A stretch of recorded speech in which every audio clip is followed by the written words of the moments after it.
Hello and welcome to this webinar on smuggling routes and illicit commodities along the Swahili Coast, brought to you by the Global Initiative Against Transnational Organized Crime.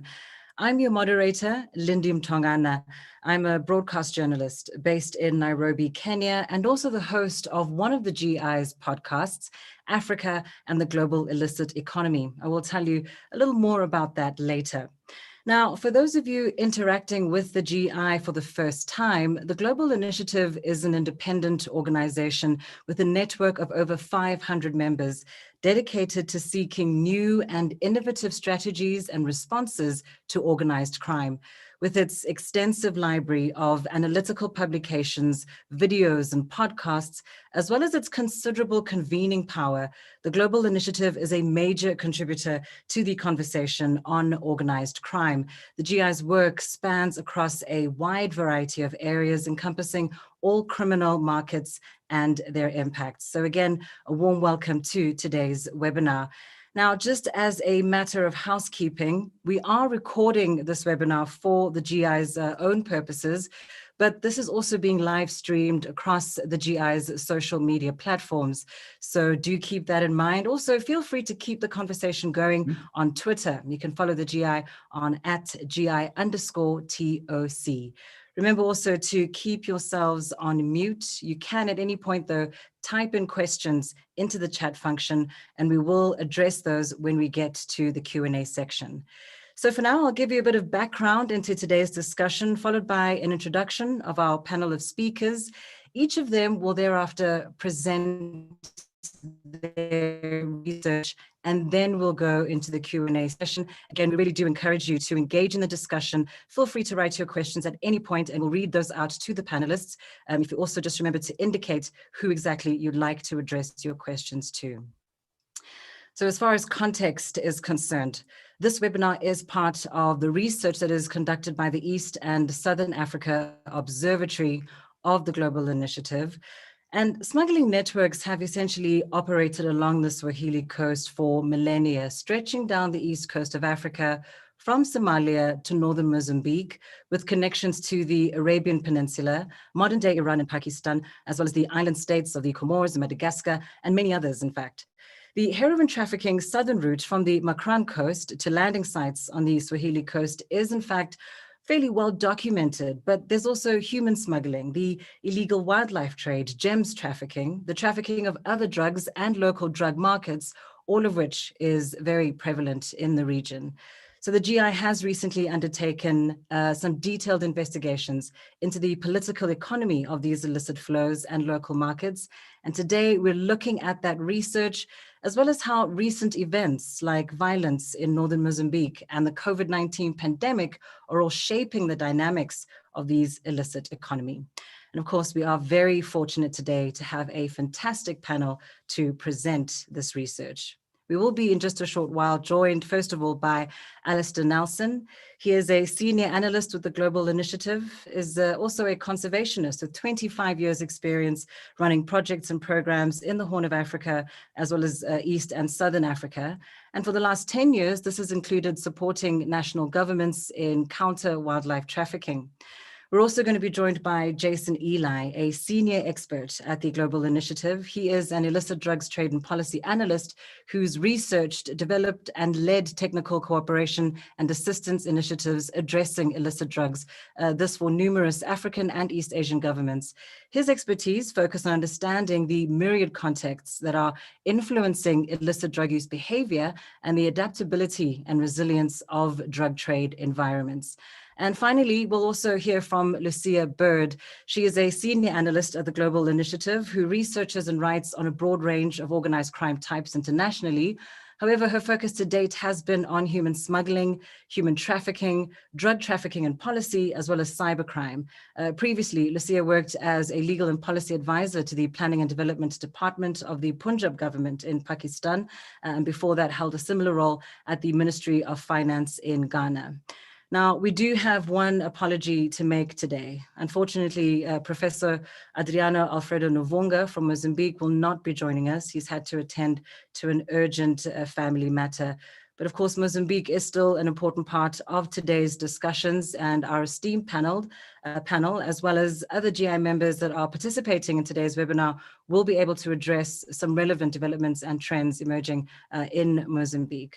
So without any further ado, I'd now like to call upon Alistair Nelson to tell us about his report, A Triangle of Vulnerability, Changing Patterns of Illicit Trafficking off the Swahili Coast. Over to you, Alistair. Thank you, Lindy. Thank you very much. And good afternoon, everyone. And good morning to some of you. And thank you very much for being with us today. I'm going to use a PowerPoint. And let me just get that up. And let me just also, if you don't mind, just get my timer running to make sure that I'm as close as possible to my 10 minutes. Okay.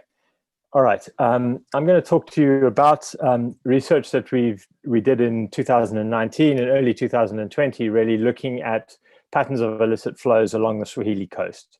From that work, what we picked up pretty quickly was that there are a couple of key sites of vulnerabilities, and those are Zanzibar, the Comoros, and northern Mozambique. As Lindy already mentioned, these are linked by, these are on historical routes that basically are historical trade networks that have operated for maybe up to 2,000 years. What we found was that these sites are linked by trafficking routes and criminal networks that are operating across these borders from multiple sites. Drugs trafficking, the illegal wildlife trade, human smuggling, and multiple other commodities are being trafficked along the Swahili Coast, and particularly in and out of these sites. I mean, they're not the only sites, but we found these sites particularly vulnerable to trafficking at the moment. The current political economies of the sites are what make them extremely vulnerable. Interestingly, the Comoros came up a lot in our research in northern Mozambique and Zanzibar and somewhat in Dar as well, as being an important link.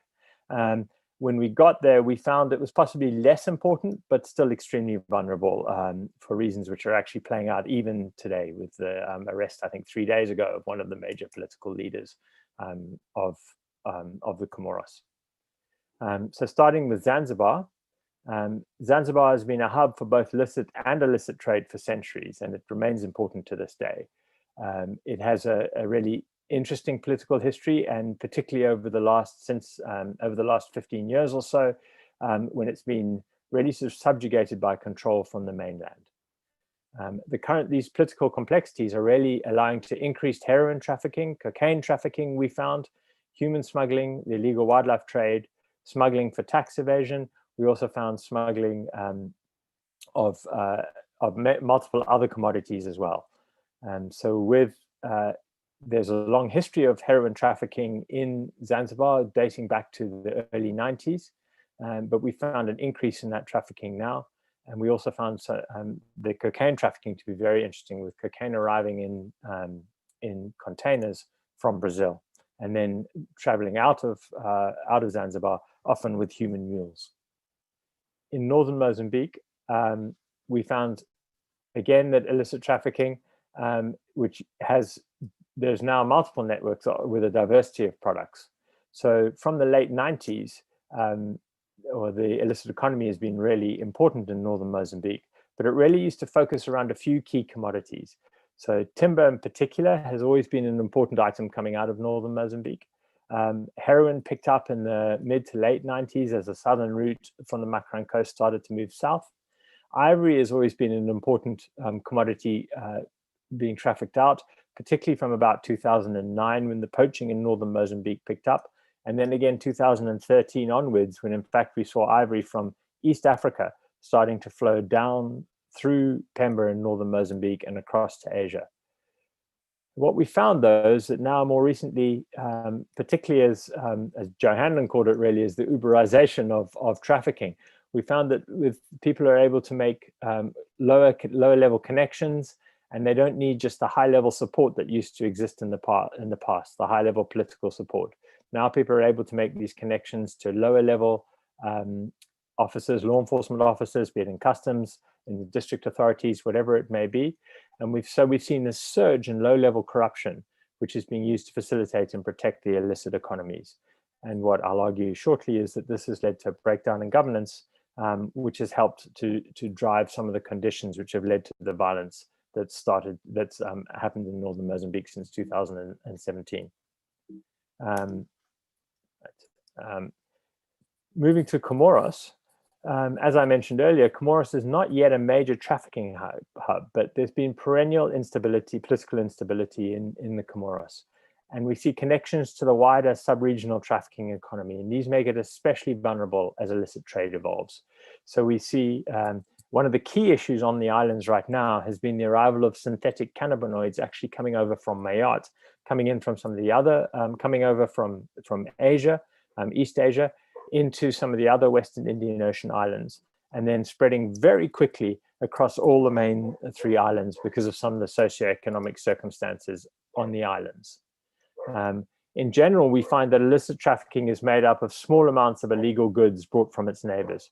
So we see heroin arriving and small amounts of cocaine coming in on the ferry from Dar es Salaam, often coming out of Zanzibar and then going over. We see other goods, cannabis and some human smuggling from Madagascar. Tortoises are often moving on exactly those same routes from Madagascar as well. And one of the major routes of getting tortoises out of Madagascar is through the Comoros and then across to Zanzibar in a return on that drugs route as well. And then we occasionally see goods moving from Comoros to its neighbors. So we see duty-free cigarettes in particular, as well as human smuggling, basically from Anjouan in the east across to Mayotte, which is a French island. Moving back to northern Mozambique, as I mentioned, the illicit economy in northern Mozambique has really helped shape the conditions that have led to the current insurgency. So we found this huge breakdown in governance, which is based across the key areas in northern Mozambique. Also, what we found was that the location of attacks in 2019 and early 2020, which included some of the key transport hubs, led to a suggestion that the insurgents may be targeting the illicit economy as a taxable revenue source. What we certainly found in late 2019 is that some of the heroin traffickers were still using Masimba de Praia, and some of these this new diversification we saw with new people coming into the market, younger Mozambican networks, some networks from Tanzania, and even some people from Kenya who'd moved down and were operating in the heroin trafficking. We found that they were still operating in Masimba de Praia despite the concerns of the insurgency there. I think that recent work has shown that maybe, in fact, what's happening now with the seizure of Masimba de Praia is that it's actually operating as a recruiting site where people, it's a central site that people can move to, and maybe less associated with taxation of the illicit economies. What we also found in northern Mozambique is that local law enforcement are very aware of this expansion and diversification of illicit economies, but they feel very powerless. They feel that they don't have support from above. They feel that with a lot of corruption going on, they are just unable to address this expansion and diversification of the illicit economy. And this helps to lead to that feeling of government neglect. So going to what local people are feeling, local people feel that the illicit economy, the legal economy, is captured by the elite, by certain groups, or it's captured by foreigners who have corrupt access, which allows them to be in the area with residence permits, with whatever it may be. And then they also feel that beyond that, there's enormous levels of corruption which don't allow them to enter the illicit economy. So the result is that we see local people in all of these places actually aligning themselves with other systems that provide structure, other systems that provide economic opportunity or protection against a corrupt government. And so these may be criminal groups in Zanzibar and somewhat in Comoros. It may be the violent religious extremist group that we see particularly in northern Mozambique that speaks of imposing Sharia law and rejecting this corruption. So what are the recommendations that we propose for this really? So the first thing is to work at a very local level in strengthening governance systems. So in northern Mozambique, that'll be at a district level. But really, that's where we need to see credible local governance system. And we need to see long-term support to meet some of the critical local needs. We need community engagement so that the local people feel that their government exists and it is there for them. And so and in many cases, the laws allow for this. The laws allow for community engagement in planning, in monitoring the delivery of services, and the financial performances as well. So we need to help build and structure those systems, because right now they don't exist, and people are just experiencing an ungoverned space, and that is allowing governance to continue to be broken down. Second, we need to support local law enforcement as well. So in each site, this may be very different, and we may need to focus on a different type of crime or how we tackle corruption. So law enforcement agencies and the population that they serve need to see a change, even small, in the rule of law. So some great examples that do exist in northern Mozambique, where despite all of these challenges, we have seen the illegal wildlife trade be largely broken down because of a direct engagement with local law enforcement at a provincial level, and working only with particular trusted agencies. But that has led to successful law enforcement on the ground. And the third recommendation that we have is really that we need to build mechanisms for community resilience. So malicious actors are filling these governance vacuums, as I mentioned in the past. And empirical research from Central America shows us that communities that have dense interpersonal ties and collective action are much more resilient to organized crime. So we need to support multiple bottom-up community-led actions to build those community structures and those interpersonal ties to try and help communities to be resilient to organized crime and be resilient to predatory governments as well. All right, that's, I believe, my 10 minutes. Thank you. Thank you so much, Alistair. Well done for keeping time. That was absolutely perfect 10 minutes. And I think that really sets the scene of just how complicated this triangle of vulnerability is, this particular area along the Swahili Coast. What's very clear is that the illicit economy is not static. It can keep changing at any given point. So that brings us now to Jason Eli. His research has been focused on the diffusion of heroin in Eastern and Southern Africa. It's titled A Shallow Flood, which in itself is poetic as it is quite frightening when you think of the implications. Jason has also been working on looking at other drug infiltrations in the region, particularly methamphetamines and cocaine. So over to you, Jason. Thank you, Lindy. I think Alistair's presentation did a very good job of outlining some of the structural factors and flows and hubs in the region. What I'd like to do is focus on two flows in particular. These are drug-related flows, and specifically heroin and meth. Before I begin, I want you to think of heroin and methamphetamine not as these drugs of danger, these prohibited substances, but rather think of them as products. Think of them as commodities that are being traded like any other commodity through a variety of flows and channels from an origin or a supplier to a destination in a consumer market. If we look at heroin in particular, the heroin that we see in the region of the Swahili Coast is heroin that has originated in Afghanistan. Now, for those of you who don't know, heroin comes from the opium gum, which is harvested from opium poppies. So heroin is a product of an agricultural crop that is grown in Afghanistan, the world's largest producer of opium poppy and of heroin. The opium is processed into heroin and then transferred along the established routes that Alistair has outlined from the hills of Afghanistan through Pakistan and Iran by dhow or by vessel through the maritime routes, and has been landing on the coastal shores from Kenya and Mombasa all the way south to Mozambique. It's a product that has traditionally been shipped in very high loads. There have been dhow seizures where heroin has measured in the tons and multiple tons. It's a product that comes en masse to the shores and is then moved on to other markets. The development of the heroin market in coastal Eastern and Southern Africa really comes out of the transition from what has been called the Balkan route, the northern route out of Afghanistan and into Europe, to the southern route that Lindy mentioned and that Alistair has begun to explain. This is looking at coastal Eastern and Southern Africa as a transit zone, as a place where the product of heroin comes in order to take a different route up into the principal market, which is the European Union. As the markets have continued to evolve and as shipments have continued to move, we've seen changes in the movement of heroin down this coast, and in more particular detail, from the coast to the inland. There have been a number of impacts from this trade.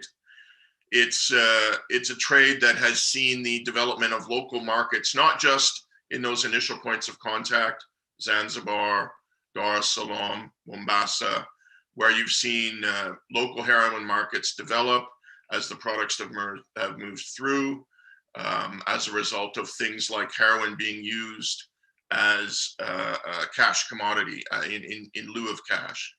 Heroin used as payment, and receiving payment in heroin means that you need to convert that heroin into cash, and the easiest way to do that is to sell that, which is leading to the development of local markets.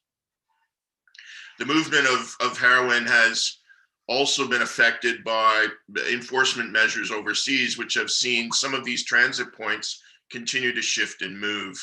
And they've been moving inland from the coast to places like Malawi and further afield.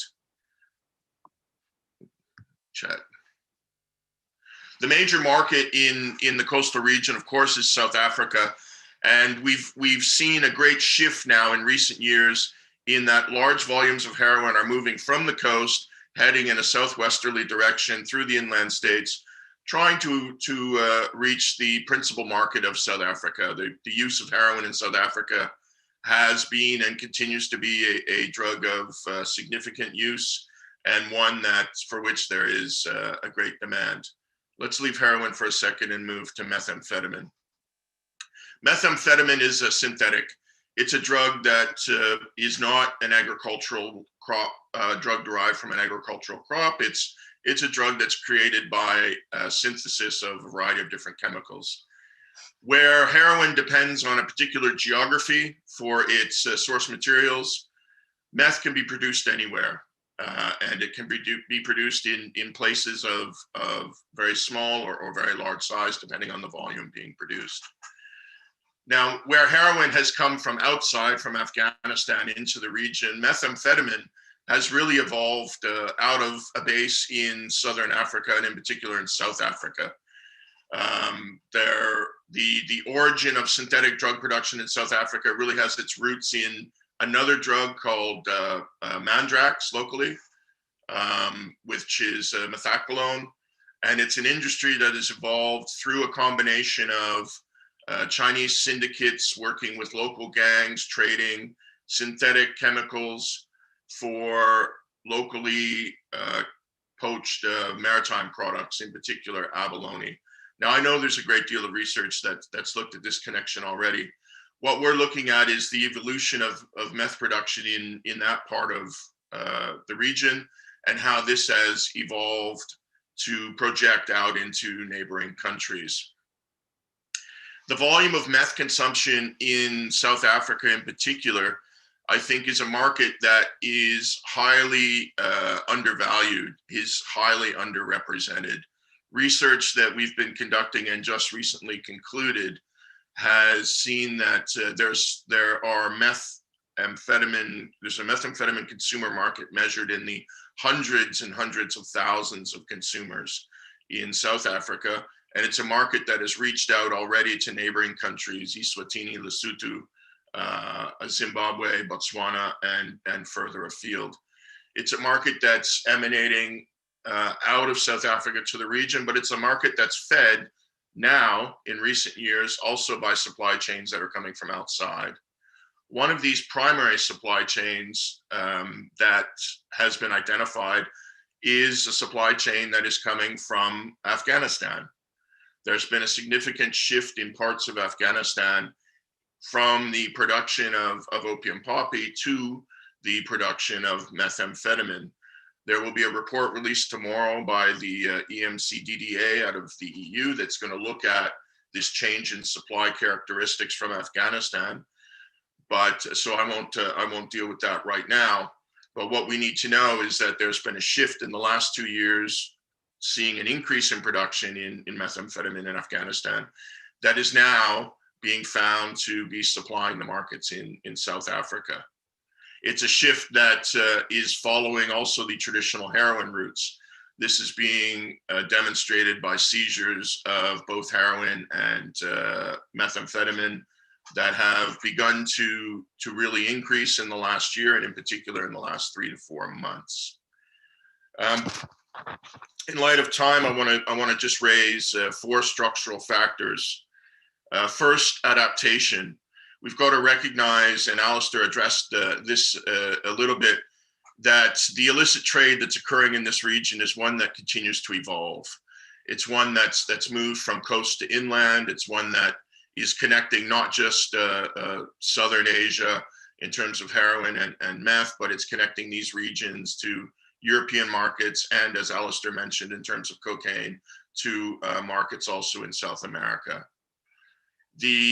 One of the structural factors around this, of course, is the maritime shipping industry. We think of heroin, we think of meth, we think of dhows. And I think we've been blinded a little bit by looking at dhows alone and not considering also the impact of container vessels and other larger type ships that are moving through the region, and the limitations that forces like combined maritime forces have in interdicting those particular vessels. We've seen an impact also obviously from corruption and governance. These types of trades and the movement of these products, these commodities through illicit channels and also licit channels couldn't occur without low level and in some cases high level corruption in many of these countries. It's something that is often tiptoed around. It's not discussed as frequently perhaps as it should, but corruption within law enforcement bodies and also within government bodies themselves, interdiction bodies, are one of the main features that are allowing illicit trade to continue in the region, and in many cases to become more sustainable and more resilient.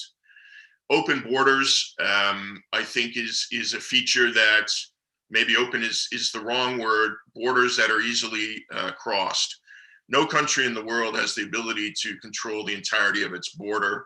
And when we look at the countries in the region, in particular, the coastal countries, there's a great deal of porosity in these borders, and there's a great deal of movement across these borders simply because the authorities involved lack the ability to police the borders to the degree that is necessary, given the high volume of trade that is occurring, both licit and illicit. And that's my time. Sorry. Thank you so much.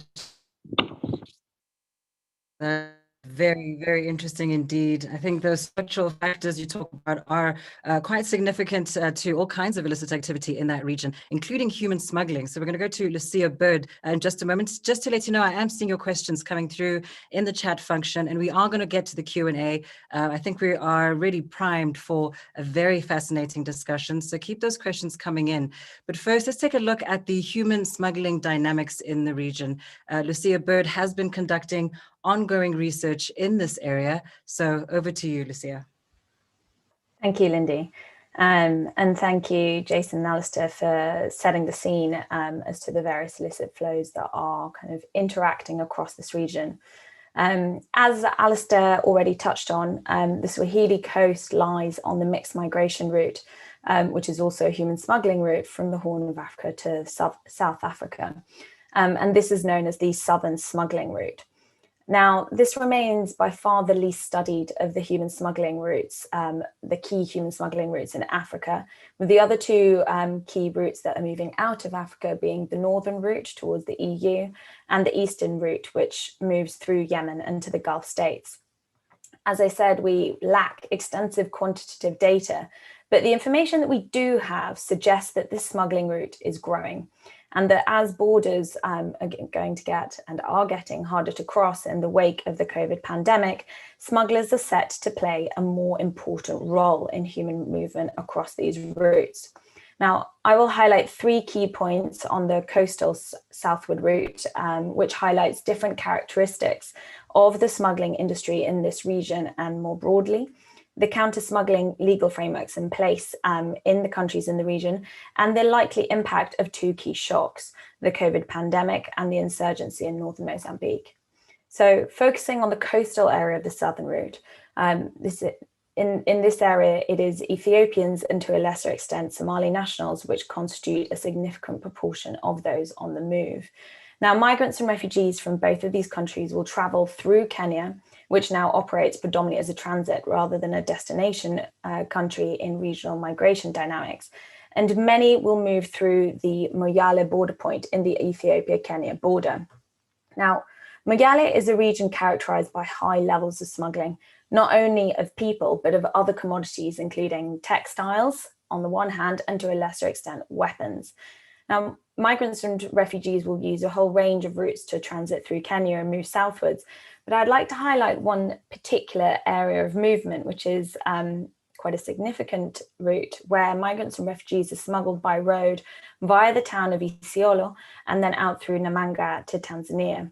And I highlight this route because changing dynamics across the first element of this journey in the last few years really highlight the relationship between the human smuggling industry and corruption, which, as Jason is mentioning, is a key facilitator for illicit markets in the region. Between 2017 and 2019, there was a significant increase in the number of police checkpoints on the 500-kilometer stretch of road between that Moyale border point between Ethiopia and Kenya and Isiolo town. And this was immediately reflected in a significant increase in the prices being paid for services across that smuggling route because of the increase in the number of bribes that had to be paid. And we have tracked similar dynamics elsewhere, with smuggling prices directly linked to the number of bribes and the size of the bribes that need to be paid. Now, moving southwards, I'd like to also highlight the Malawi-Mozambique border, which has really received significant focus in the recent months, particularly following the tragedy in March, which I will touch upon in just a minute, but also because of the high frequency of smaller numbers of arrests of smugglers and migrants and refugees, primarily from Ethiopia, that are making the crossing into Mozambique, including by transiting the dense forest in Zalanyama National Park. And in this area, we're really seeing an overlap between human smuggling and human trafficking dynamics. Of course, the two are very different, but in many contexts, we do see these overlaps with smuggling networks exploiting those on the move in contexts that constitute trafficking. And in some recent cases in October and November across this border, we've seen interdictions where the smuggler has been moving a number of migrants, refugees, including minors, but the stories between the two don't match. And the conclusion of the authorities has been that these are instances of trafficking. And similarly, we've seen some reports of migrants being held in the region, including in Malawi, before being moved onwards through Mozambique or through Zambia, in dynamics that really do look more like trafficking than smuggling. And finally, I'd like to move to Zanzibar, which is a hub that Alistair really highlighted plays a key role in all of these illicit flows. And this has really emerged as a node for smuggling dynamics on the coast. And here is where many migrants will receive new papers to facilitate travel. And prior to the pandemic and the closure of air travel, which is starting to reopen, some of the wealthier migrants would fly directly to South Africa, and those that could not afford this safer kind of premium travel option would move overland or continue by coast. And on the latter side, we saw overlaps between not only the networks that were moving drugs as well as moving people, but also in the transportation mechanics used themselves. So in the vessels that were moving people and ivory and heroin down this coast. And then moving to the smuggling networks themselves, there's a significant disjunct in the perception of human smuggling and in their legal position across a number of these countries.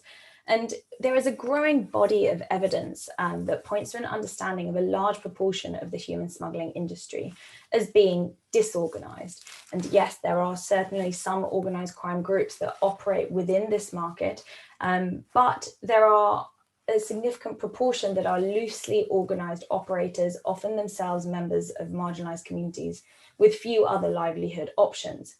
And in line with this, human smuggling is often perceived as merely the provision of a service to those that need it, perhaps in some contexts contrasting to other illicit commodities which carry a greater illicit perception. But the local legitimacy of smuggling operations stands at odds with the narrative that drives the perception of smugglers as criminal. And this is, in some of these countries, also reflected in the legal position. Now, since the UN smuggling protocol, there's been a slow adoption of laws criminalizing human smuggling across the region and in the continent more broadly. Now, if we look at Mozambique, Tanzania, Kenya, and Malawi, this gives us an insight into the range of approaches taken to criminalizing smuggling on the continent. Now, on the one hand, Tanzania and Malawi have national laws which have offences relating to irregular migration and the facilitation of irregular migration. However, they do not specify that the intent of the perpetrator must be for material or financial benefit. And so arguably these can be distinguished from the situation in Kenya and in Mozambique, where there is criminalisation of the human smuggling offence. Now, in Mozambique, the penalty that we have seen applied to a number of the smugglers facilitating movement across this border can be between 2 and 8 years. And this highlights the use of a mandatory minimum sentence, which is common across the African continent. And in fact, 16 of African states, at the very least, contain this mandatory minimum framework. And this means that the judiciary is forced to apply this sentence to any convicted of smuggling offences. But smuggling, as I already noted, is a very complex crime, and too often the wrong people are targeted. And convictions really are almost exclusively obtained for low-ranking smugglers. So this mandatory minimum sentence really risks disproportionate harm. The situation is different in Kenya, where the imprisonment is up to 3 years. However, there is no distinction for aggravated offences where the human smugglers cause harm to the migrants.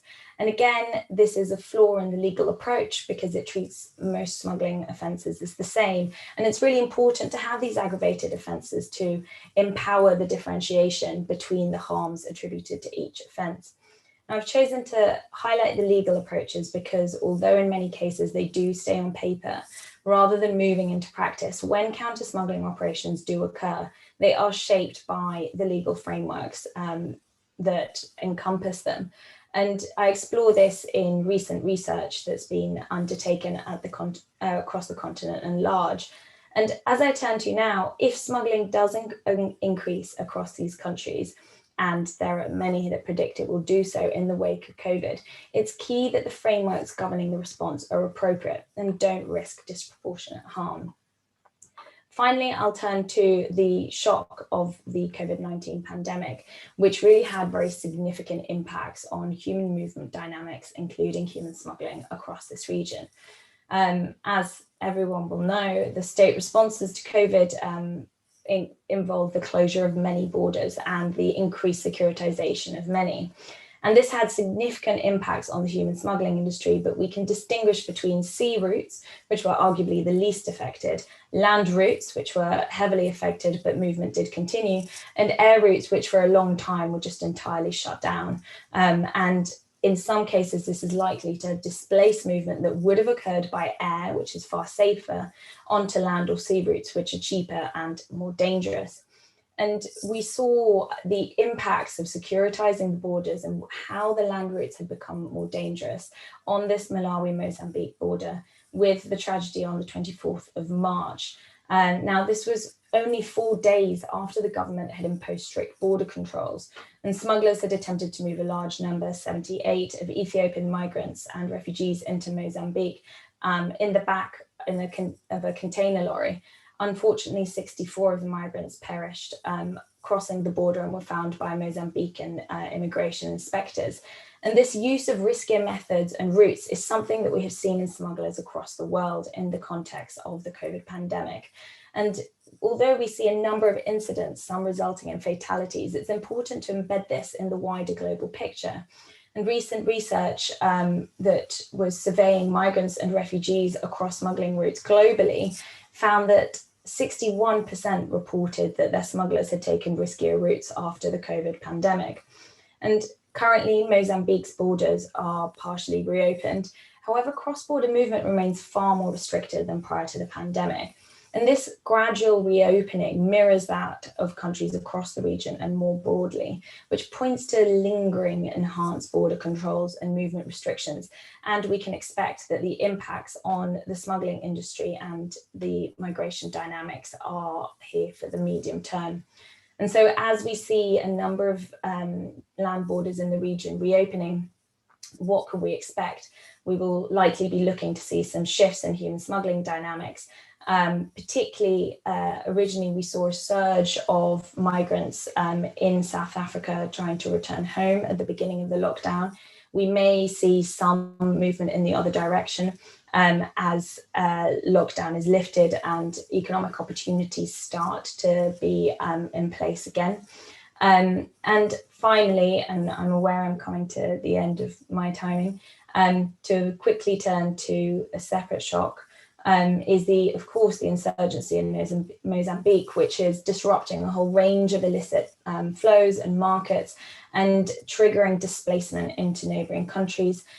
We may see this drive further movement, but of course also complicating any transit which is moving through this region. Thank you very much, Lindy. Thank you so much, Lucia. That was really interesting indeed. And I can see there's so many questions already. So I think we should get straight into our Q&A session. Some of these questions I think can be answered by a combination of our panelists. So I will let you decide which ones you're most comfortable with answering, unless it's very clear that it is specifically for you. The first question is from Ian Grant in London. He says, given the growing influence of China economically on the coast, how do you see international cooperation in closing down criminal network routes progressing? Will we see wider and deeper cooperation or less?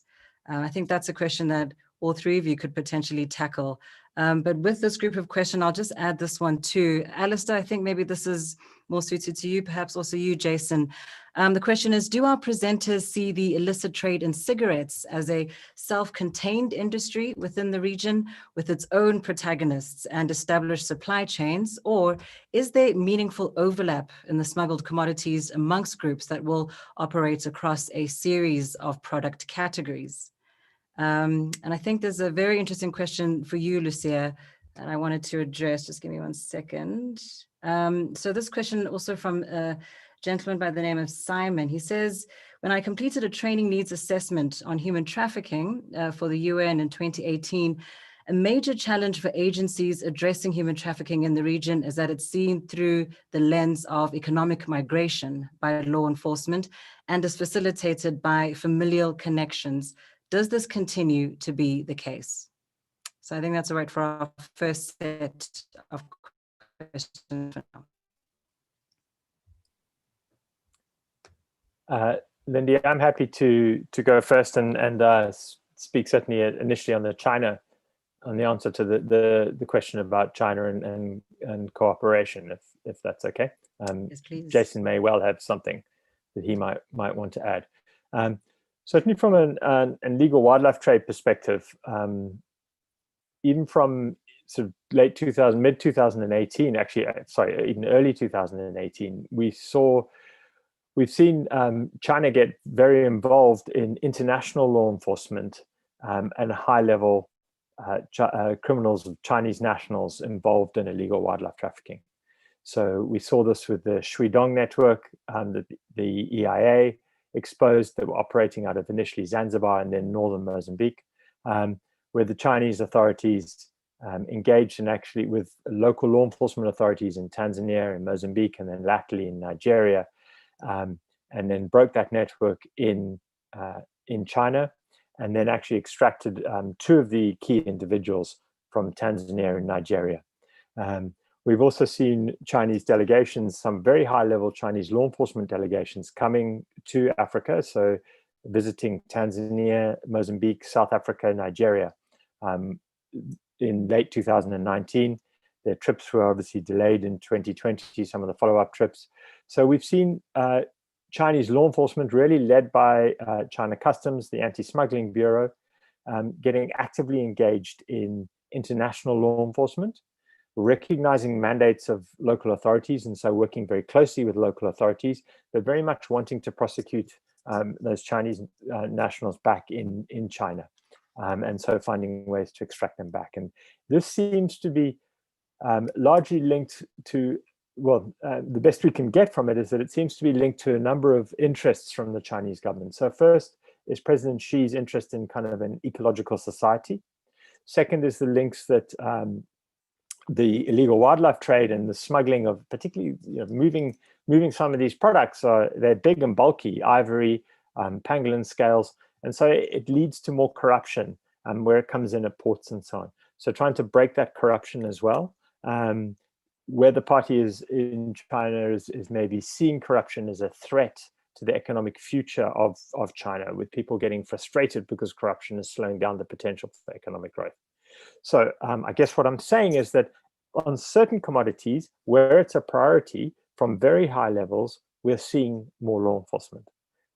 On other commodities, we're not seeing that. So if you think about timber, for example, timber trafficking from the east coast of Africa and from Madagascar and so on, there's still vast volumes of timber being trafficked.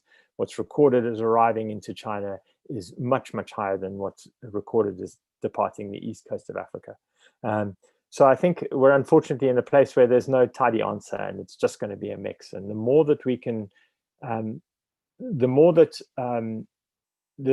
it can be done to show that this may be harming the face of China, the economic potential of growth of China, and so on, and the relationships between China and host countries, the more that we may see better law enforcement. But that's my take on it right now for the best answer I can give. Jason or Lucia, I don't know if you have something to say on that point in particular. Maybe I'll just add two things. I certainly think the role of China in the I think is important when we look at the Indo-Pacific as a whole. I think we look at it from the perspective of state involvement. So formal Chinese investment is very high in all of the countries that we're talking about, whether it be supporting the expansion of port facilities, maritime port facilities, supporting the development of new airports, larger airports capable of handling higher volumes of traffic. I think it's something that needs to be recognized in terms of the impacts of these infrastructural developments, but also more particularly longer term, what the consequences are politically when we look at the ability to interdict in the region and how these infrastructural changes are going to impact on flows, whether it means flows will increase in particular points or if flows will be diverted. The second point is on private Chinese flows. And here I'm not talking about state investment, but rather the role of Chinese companies themselves, and how these particular entities impact trade in the region. We know that in many seizures, in particular in South Africa and Namibia, have been coming from container ships of Chinese origin. I can think of one just a couple of months ago of precursor chemicals used for the production of MDMA. But there are high volumes of precursor chemicals flowing into the region from Chinese chemical and pharmaceutical industries through illicit flow channels that are being supported by Chinese investment, private investment by Chinese companies, and moved into the region, in many cases licitly, but then being diverted into the illicit markets. So if we see the volume of construction, extraction, and other development initiatives occurring in places like Botswana, Zambia, some of the other interior countries, you're seeing destinations for high volumes of Chinese trade related to these specific private investments, and the vulnerability that these trade flows have to being infiltrated by illicit goods in support of or in the development of new illicit markets. So I think there needs to be a consideration of this. And I don't want to pick on Chinese investment in particular. It's just, it is a very high volume economically, and it then therefore has a great deal of potential in that respect. But other development initiatives as well would have similar concerns around them and potentially similar impacts.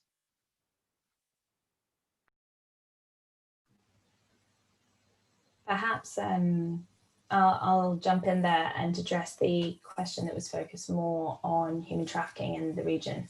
And thank you very much for that question.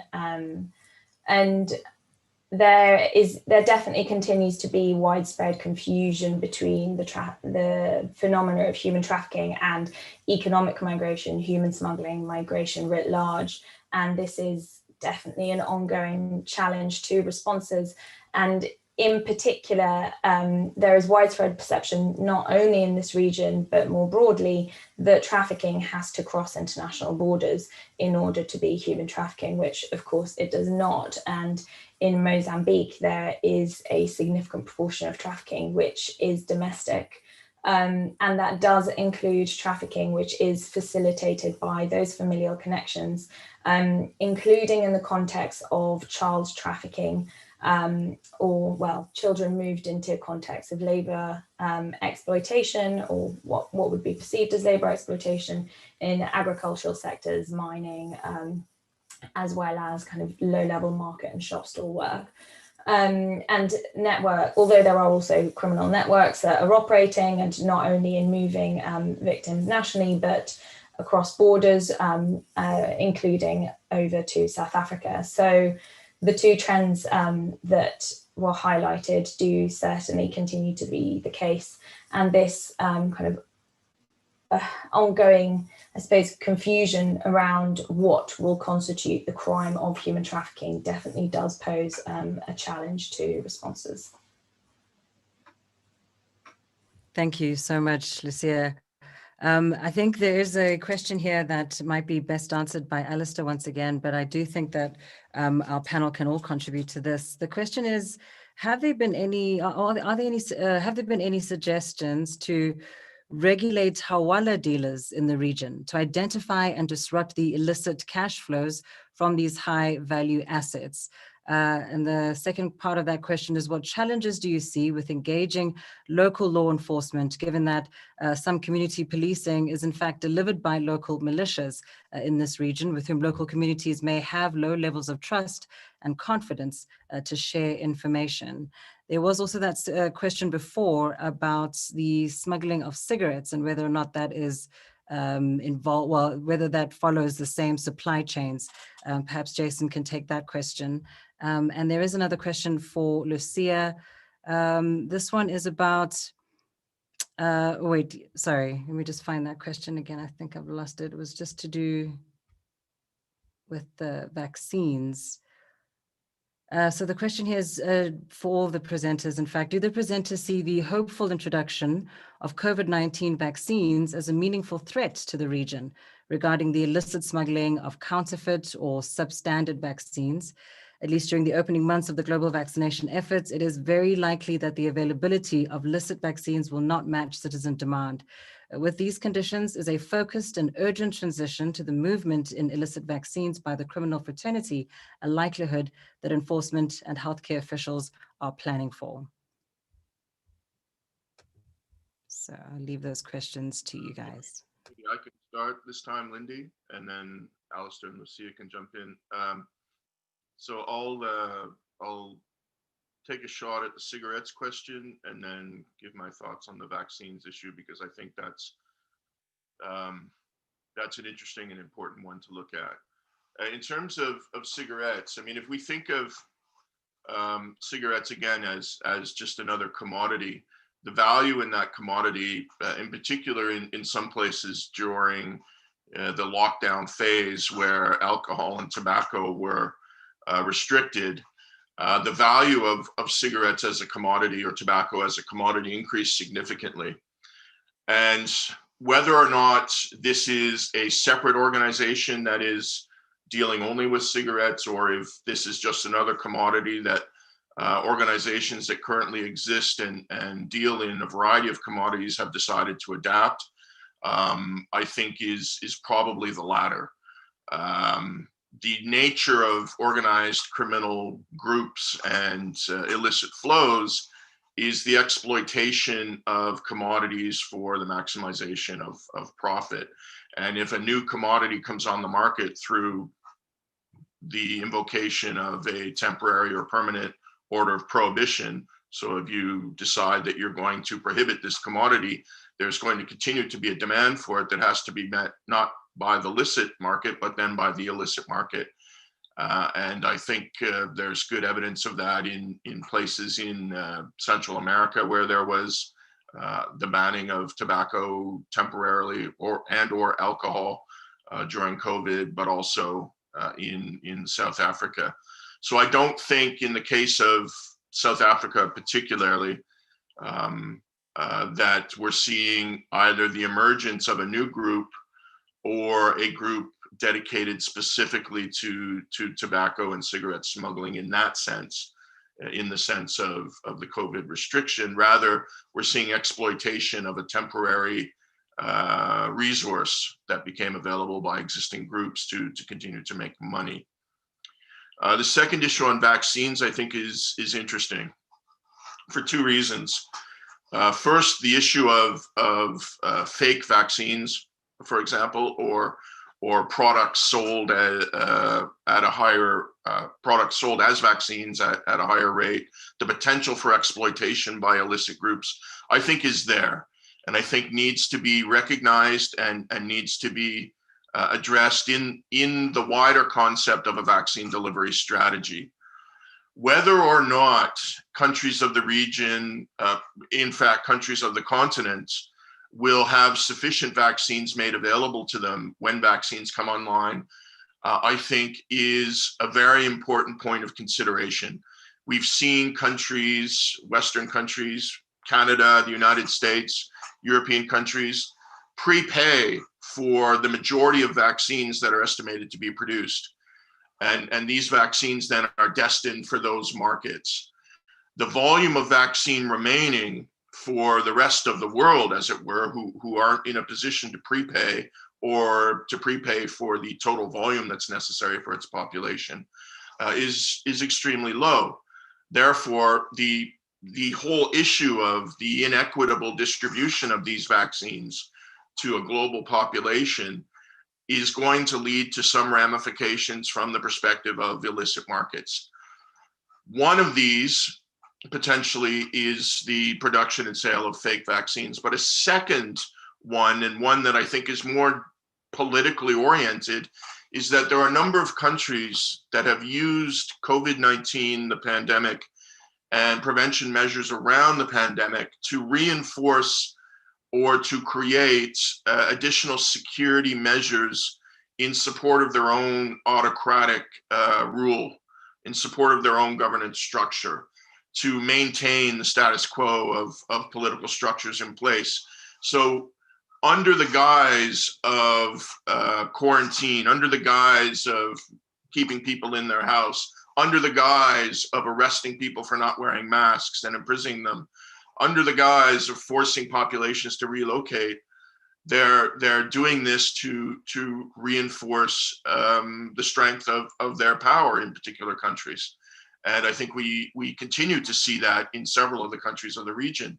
The challenge here is that if vaccines don't become available to everyone at around the same time, then you're going to see a further reinforcement, I think, in these countries of these severe security structures to continue to reinforce the nature of the state as it is, the strength of these autocratic or emerging autocratic institutions.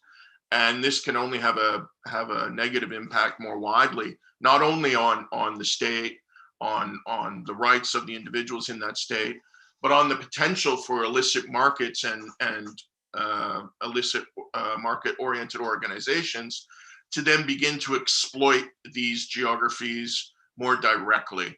Because there's nothing that an illicit drug organization likes, for example, better than a state that is heavily controlled by a state government that is corruptible or corrupted, but also retain structures in place that allow the distribution of its product in a way that reduces risk to both interdiction, but also to loss. So I think the whole issue of COVID is, and the issue of vaccine is beyond just this smaller issue of whether or not fake vaccines come in, but it's in a wider geopolitical issue in terms of the environments as a whole in which a lot of these illicit markets and flows exist.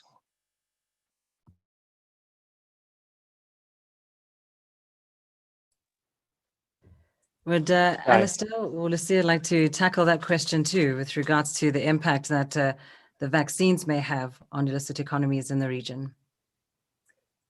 No, I don't really have much to add to what Jason has said, other than really to point out that I don't think there will be any advanced preparation. I mean, I think that is the key thing that makes these sites that certainly that we were looking at so vulnerable, basically. So, you know, I think we saw a major surge in the insurgency in northern Mozambique with the lockdowns and with government being distracted there. We've seen certainly the post-election issues in Zanzibar seem to be playing out much more importantly now than any preparation for vaccine delivery. And certainly the same thing in Comoros. You know, we're seeing an exploitation of the current situation to subdue any kind of political opposition. So really, I think that's where we're seeing the focus in each of these places is on such completely different issues that I don't think we're going to see any preparation for anything like that. Knowing Mozambique a little bit, you know, the availability of counterfeit malaria meds and many other meds, and they're just continually available, just suggests that this is not going to be an issue. I could jump in on the Hawala question if you'd like. Yeah. So just really to say that both those questions really seem a little more focused on Somalia. What we saw further south was much more that payments are made by using sort of mobile phone payments, basically, and all that the money is a lot of the money changes hands that way. We see Dubai actually playing a role as well. So we see people from Zanzibar, some of the key dealers in Zanzibar and so on, actually flying to this is not actually, let me be very clear, this is not well substantiated, but so what we have is patterns, and what we have is patterns with people who are dealing heroin also seem to be, importing heroin into Zanzibar, also seem to be involved in the gold trade as well, and potentially flying gold personally back to Dubai. So we're seeing different routings on using other commodities, not the Hawala system involved in paying for drugs and other high value assets or commodities on the coast and the areas that we were looking at. And similarly then engaging with local law enforcement, the community policing in the places that we're looking at for this work in particular, Comoros, Tanzania, Mozambique, is actually being conducted by government. It's not actually being conducted by local militias. Although in many instances, some of these government forces are acting like local militias. And it's that breakdown, I think, in the social contract between local people and police that is leading to this breakdown in governance, that is allowing the exploitation of these places by criminal groups, by extremist groups, by violent insurgents. And I think that is critical to get right. So I think the question is, if we just take the details out of the question, yes, it holds basically. We're seeing multiple ways of money being moved, using cell phones, using real transactions, and we are seeing challenges in local law enforcement at community level. But that is exactly what I'm saying. I think that where we need to work, and there are, as I said, there are some constructive examples from northern Mozambique where working with low-level police officers has led to arrests, but it takes a lot of work and being on the ground to establish those relationships. That's it from me on that one. Lindy, can I leap in on the vaccine? Absolutely, yes, please. And just, I think Jason provided quite an overarching discussion, and I'd like to just comment slightly as it could relate to human smuggling dynamics.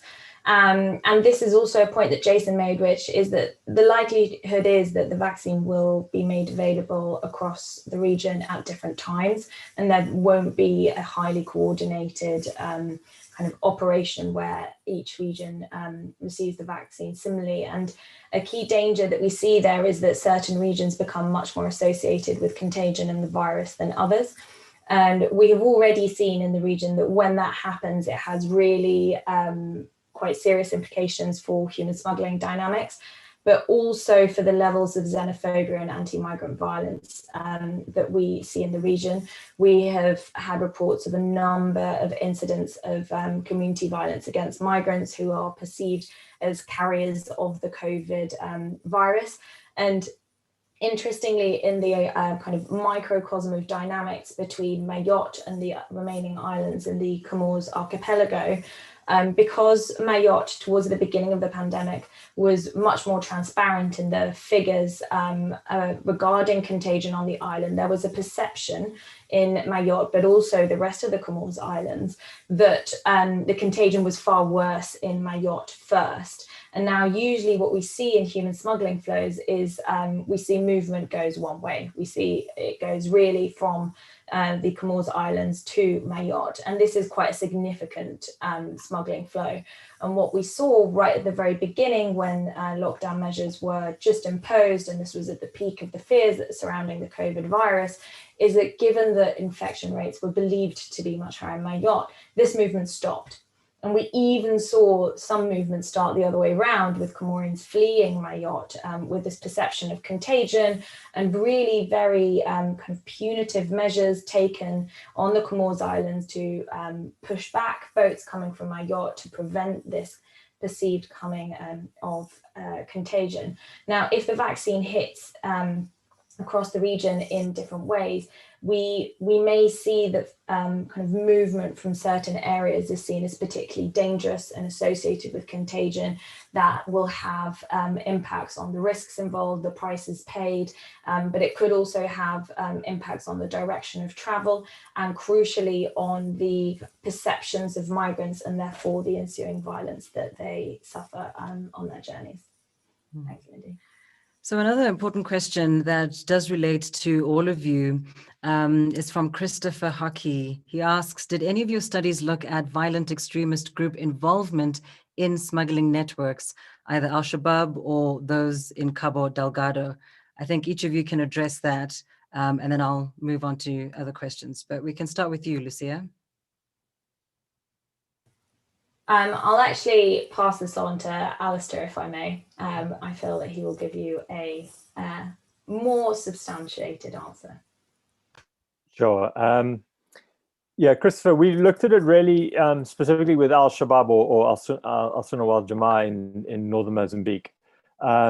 So really interested in whether there was extremists, whether they were actively involved in any of the smuggling networks. And so some of the early work suggests that pre-2017, when the group was being formed as kind of as an Islamic sect, money came in to help form the mosques and also to help the young men in particular move out from their traditional jobs and help them establish businesses. And some of that money was used by the young men to establish illicit businesses, so just small shops, whatever it may be. And some of it seemed to be used to help them get engaged in some of the illicit economy happening pre-2017 or pre-October 2017.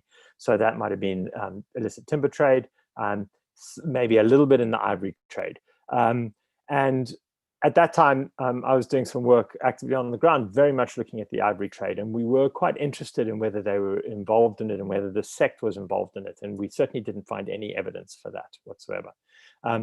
So then more recently looking at what was going on, certainly we saw some overlaps. So back in October 2017, when the violence in Mocimboa da Praia was first taken over, there was at exactly that time, there was a dhow arriving from Tanzania, which had 91 migrants on it, who were being smuggled down from Ethiopia and Somalia, and they were docking in on the day that Mocimboa da Praia was taken over.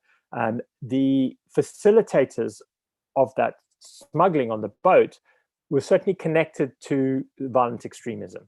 So I'm not in any way saying that the violent extremists were involved in the smuggling, just the same facilitators that allowed the transport of people up and down the coast, so initially from Kenya, but also from Tanzania on those dhows, were basically involved in, and so actually on that boat was some ivory and the smugglers, the migrants, and somebody with videos on his phone, which made it very, very clear that he was involved in extremist ideology.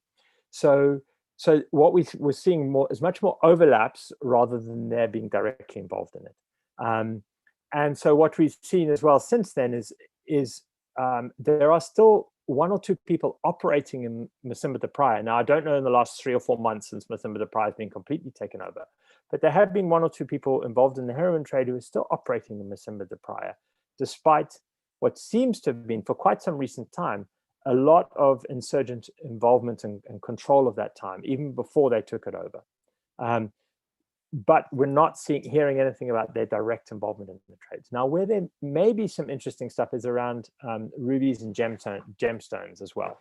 So again, going in Montepuez, which is the main site of rubies, one of the biggest ruby mines in the world now, government were quite heavy-handed in how they changed that from how they dealt with artisanal mining there. And that led to a lot of recruitment into Al Sonawal Jamaa from those ruby miners, from those artisanal ruby miners. And certainly we hear anecdotally that there seems to be a trade in rubies that they may be connected with. But we're not hearing of it or seeing it as a key part of their financing. Some of the recruitment that happens, people talk about that they're saying you can make money from artisanal mining. So there are some remote gold mines, and again, we've looked at that as best we can, and we're not seeing those being controlled by Al-Shabaab in Mozambique, Al Sonawal Jamaa. But is some of that gold being traded? Are they buying some of that gold and trading it up to the Dar gold market? Maybe. We just don't know. But no, we're not seeing it as they're being heavily involved in that. That's it from my side. I don't know if Jason, if you have anything to add to that. No, I think you're right. There are a number of suspicions, of course, given the volume of heroin that flows through that part of Mozambique, whether or not there is some sort of connection. I think it's likely that there's a peripheral connection, whether it's related to taxation on routes or ensuring security, the people involved in the trade, as you mentioned, paying a fee to ensure the safe operation of their business. But I don't think we've identified any evidence of the group itself participating in the active importation and subsequent exportation of heroin into the region and out. One question that does come up is that the recent inflow of methamphetamine from Afghanistan into South Africa has been identified through a series of interviews and other research that we've done to largely be coming through northern Mozambique and flowing from that area down into the Western Cape. And these are not high volumes. We're not talking about flows that measure in the tons. We're talking about flows that measure in the hundreds of kilos, and that are largely accompanying smaller shipments of heroin, smaller in the sense that they're also measured in the 100 kilos in most cases, not all cases, but flowing through that region. And given the alleged nature of the network syndicate in South Africa that is involved in importing these goods direct from Southern Asia, there are some questions around whether or not there is a relationship to the community in northern Mozambique that has evolved in recent months. I don't think we have anything right now to say, yes, this is absolutely true, but I think it's a question worth investigating further. But I'll leave it at there. Thank you. Thank you so much. There is a question here that I believe Simone Haysom might be the best person to answer. This is with regards to charcoal smuggling in East Africa. So the question says here that terrorist and organized crime groups are known to have earned huge profits from charcoal smuggling, deforesting East African forests, and then smuggling that charcoal to the Arabian Peninsula. So the question is this still going on? And if so, at what scale, which routes, and which groups?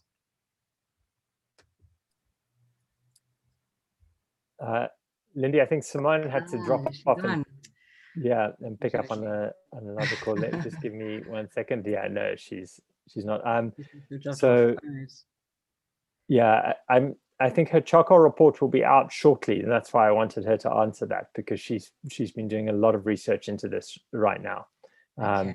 But she's not online at the moment, unfortunately, and we'll just have to, for that question, it's actually, I think maybe what we need to do is just take an email address and share Simone's report when it comes out shortly.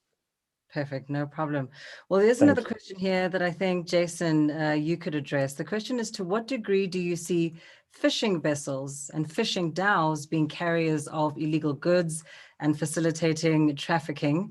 The question is from Per Erik Berg, who says they've monitored movement of fishing vessels over several years, routes between Kismayo, Lamu, Mombasa, Zanzibar, and mainland Tanzania, as well as Iran, Pakistan, and Indian vessels operating in that region. But he's saying here that they know little about their actual involvement in the illicit trade. So Jason or Alistair, I think either of you can take that question. Great question.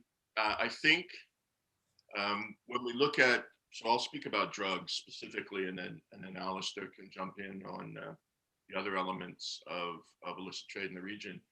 But if we're looking at heroin in particular, and now to a growing degree, some volume of methamphetamine flowing from the Makran coast to the region, certainly there's been a long history of these trades being done through dhows. It was mentioned earlier that the trade routes here have a long history, and the use of traditional dhows is something that continues to this day in terms of plying the coastal shores from southern Asia all the way down southern Asia all the way down to the southern coast of Africa. And I don't want to characterize dhow traffic as being largely illicit, but certainly there is a component of dhow traffic. And again, if we think of drugs as commodities, these dhows are moving commodities from one place to another, one market to another, from an origin to a destination, and so on. So they're merely vessels for the transit of commodities. Whether these commodities are licit or illicit is really beside the point. What is at stake here is the amount of financial return they get for moving commodity X to the destination Y. So yes, there is a long and I think still strong history in the use of dhows, but and I tried to allude this in my opening remarks, I think we're seeing, particularly on the coastal shores of Africa, we're seeing something of an evolution in the types of marine vessels that are being used to exploit the coastline, with specific reference to drugs. So the use of dhows, traditionally we've seen cargoes of hundreds of kilos, and in some cases with larger dhows, we've seen cargoes of heroin, for example, in 1 to 2 metric ton loads.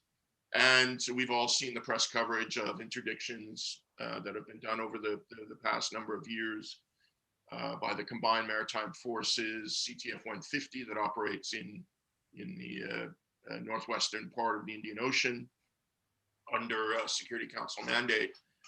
and the volumes of drugs then that they've continued to display as being seized. What we've also seen during the same period is largely an expansion with respect to heroin of consumer markets in the region. So large seizures have continued to occur, but the drug markets themselves have expanded both in terms of consumer base, but also in terms of geography. So the markets have moved from the coastal countries and the primary cities in these countries to countries in the interior, not just the primary cities, but also secondary cities and tertiary settlements. Heroin itself has moved out in the report, we call it a shallow flood, a slow movement from coast to inland as a result of a variety of different distributors. And this is largely because the flow of the volume of heroin moving from South Asia to this part of the world has continued largely uninterrupted. So if we argue that DAOs are the sole means or the principal means for the movement of this heroin, then either we're missing an entire part of the flow structure that is moving these drugs, and that's entirely likely, or there's another vector that's at play here, and in particular in more recent years, and that would be the use of container vessels. DAOs are usually unregistered or unaffiliated to countries, and they ply the waters without flying a flag, and they're very generic vessels. These container ships are flag vessels that if they travel in international waters outside of the economic zone of a country, are largely untouchable unless there is permission given by their flag state. So these vessels can carry all sorts of different cargoes that an interdiction force like CTF 150 has no authority to stop and search and seize. And I would argue that some portion of the heroin trade, and perhaps trade in other goods, is being done in large part by vessels of this nature through containers and through other means of transit. These are vessels that exploit not only the economic zone of a country, but exploit the fact that every country along the Swahili Coast, all the way down, even including South Africa, has only a very limited ability to interdict in the maritime traffic that occurs in its region. So if you have a large vessel that simply skirts into your shores from just outside of the EEZ and either offloads at a port, and it doesn't have to be an official port. A lot of the ports we're seeing are largely unofficial or open ports like Zanzibar. Or what is more likely occurring is offloading offshore to smaller fishing vessels, smaller dhows, for example, that are like an army of ants sailing out, collecting a portion of the cargo and bringing it back into the shore as the vessel then continues on its way. This is a scenario that is particularly common in the Indian Ocean islands as well. So I think when we talk about the role of DAOs, I think it's important to recognize that while there is some portion of the spine of trafficking that's occurring for the illicit market in the region that is being occupied or consumed by DAO traffic, I think there are bigger questions around other vessels that are outside of the jurisdiction structures that are in place or exploit insufficient interdiction capacities to impact the illicit trade and the illicit markets in the region more directly and by higher volume. Right, we're almost out of time, so we'll have to leave it there with that, though, Jason. But thank you so much. In fact, Tom Carter makes an interesting point, saying that the other issue with container ships or steel-hulled bulk carriers is that, unlike DAOs, they're not affected by the monsoon season. So that's a very interesting point. But I'd like to just very quickly give Alistair and Lucia just a moment to comment on that topic too. Alistair, can we start with? Yeah, I'll be very quick. So we've seen, so actually, and what I'll do is talk about our next event actually on the 7th, Monday, the 7th of December, where we'll be talking about Madagascar in particular. So basically just moving a little further offshore, and some of the different research on drugs and IWT that Lucia has been leading on, and I've been supporting as well, and we'll have a webinar that day. But what's interesting on that one is that we've actually, from the southwest of Madagascar, what we're seeing is there was actually these huge seizures of radiated tortoises, tens of thousands of them in 2018. And what it seems very likely is that those were set up to go onto a Chinese fishing fleet that was operating in that area at the time. We've also seen that fishing vessels moving from southwest Madagascar to southern Mozambique have moved tortoises across. And certainly tortoises make themselves easily available for the pet trade to be able to move on fishing vessels because they can survive. They can be taped up and survive alive for so long. And then just to go to what Jason was saying, so, and I see Martin had a question there about the trade, the old slaving route. Yes, so the dhow trade is very much on those old routes. Like Jason said, that's licit and illicit. And another place where we came across fishing vessels being potentially involved in certainly an illicit trade is the clove trade from Zanzibar to Mombasa, the illegal clove trade, out with the government system from Zanzibar to Mombasa. And then finally back to steel-hulled or container vessels.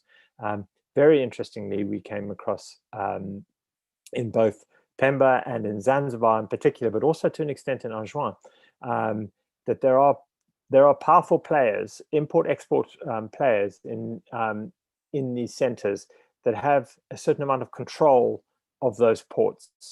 And so when we see cocaine coming in containers from Brazil, hidden in containers, it's being delivered not into the diversity of networks that we're seeing, say, in northern Mozambique. It's the power players that are able to land cocaine, and the same in Zanzibar.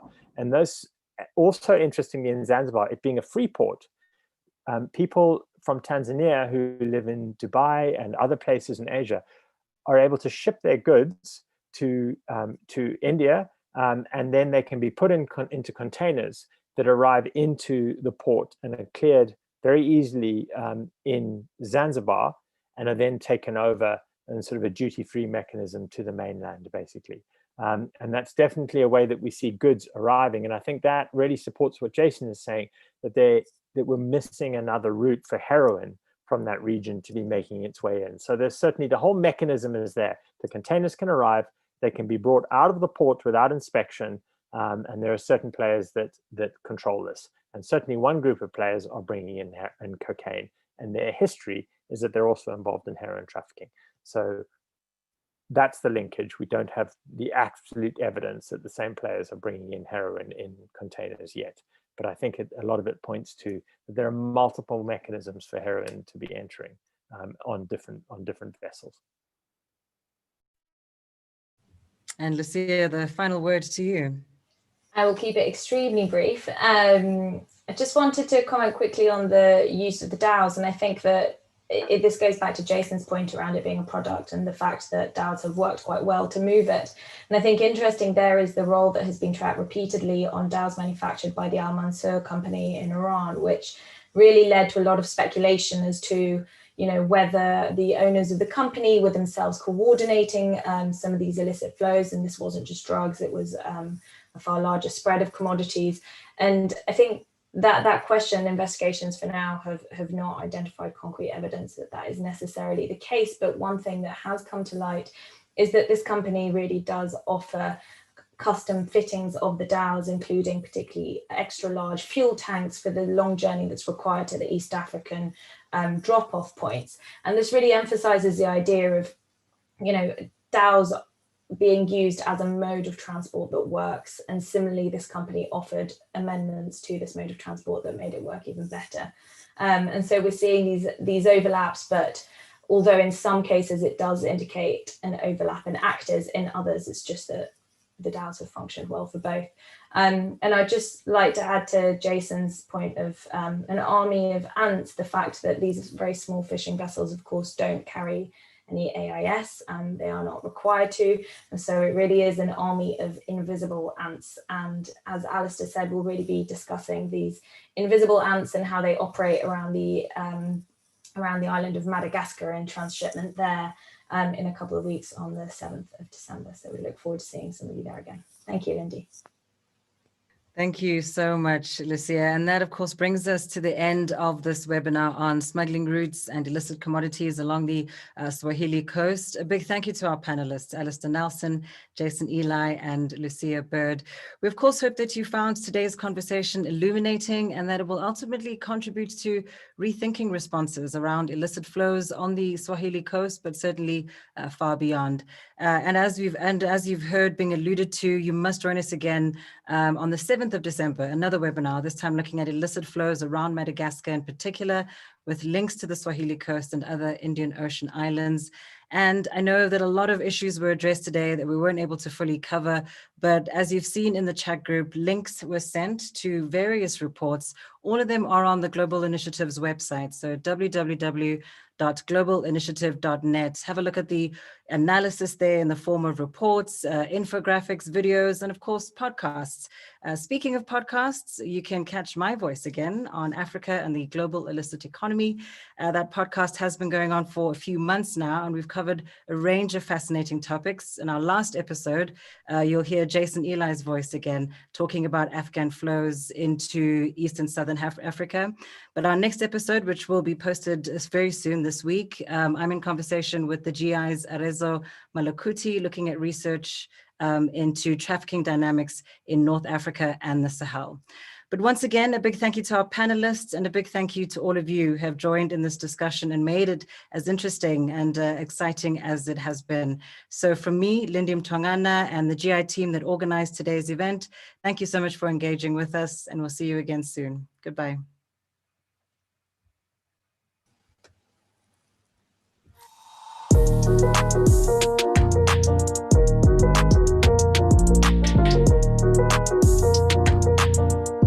Operation Raging Bull netted 53 arrests in El Salvador. The second phase of the operation was conducted across the United States between October 8th and November 11th, and that concluded with 214 MS-13 arrests nationwide. The security forces see the brutal side, patrolling streets menaced by the gangs through extortion, rape and killing. They have to confront Central America's Murder, Inc. This is Deep Dive, exploring organised crime from the Global Initiative Against Transnational Organised Crime. When you think about organised crime, it's not intuitive that Africa would be a focus. It's not a term or a concept that many necessarily associate with Africa. But from the illegal wildlife trade to human smuggling and oil theft, to blood diamonds, piracy, and drug smuggling, Africa is increasingly becoming webbed into the global illicit economy. During the 21st century, thousands of criminal assassinations have occurred worldwide. They produce a butterfly effect of trauma locally, nationally, regionally, and globally. Despite these efforts to silence, criminal assassinations can be a source of hope and community resilience. In 2019, the Global Initiative Against Transnational Organised Crime commissioned approximately 50 profiles of persons assassinated across the world under the Faces of Assassination project. Unsurprisingly, we got the news on Friday 20th of March that the UN Crime Congress, scheduled to take place every 5 years, and due to be held in Kyoto, Japan in April 2020, had been postponed due to the global coronavirus pandemic. We, at the Global Initiative, have been recording a series of podcasts with leading experts who study and track organised crime and related issues. The coronavirus is having a profound effect on the established structures of our globe.